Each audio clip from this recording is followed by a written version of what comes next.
যেটা কি একটা ফ্যামিলি কার্ড, এগুলো একদম ভুয়া। Wake up to reality.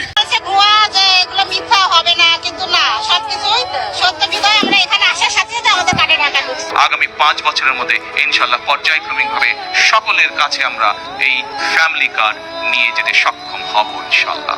অন্তর্যামী দরবেশ বাবা অন্যকে ভুয়া বলায় নিজেই ভুয়া প্রমাণিত হইল, যেটা তারেক রহমান ফ্যামিলি কার্ড দিয়ে দরবেশ বাবারে ভুয়া প্রমাণ করে দিছে। এবং যদি ইনকেস বিএনপি সরকার ক্ষমতায় না আসতো, যারা ফ্যামিলি কার্ড এখন পাচ্ছে তারাই ফ্যামিলি কার্ড থেকে বঞ্চিত হইতো। দেখবেন আমাদের বাড়ির কোনো কিছু চুরি হইলে আমরা কিন্তু কোনো দরবেশের কাছে যাই বা কবিরাজের কাছে যাই, তিনি না দেখেই কিন্তু বলে দিতে পারেন।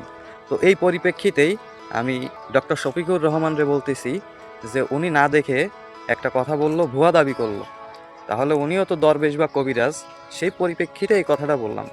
তার কথার উপর ভিত্তি করে তাকে দরবেশ বলা হলো, কারণ তিনি না জেনেই কথাটা বলেছেন।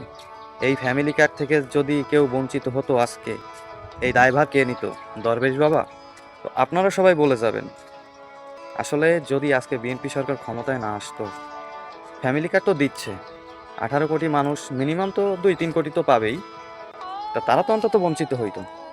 কিন্তু আমার একটা কথা, তারা যে জান্নাতের টিকিটগুলো বিক্রি করলো, জনগণ কিন্তু জানে যে যারা জান্নাতের টিকিট বিক্রি করে তারা এমনিতেই ভুয়া। তাই অন্যকে ভুয়া বলার আগে নিজেকে নিজেই ভুয়া বলা উচিত।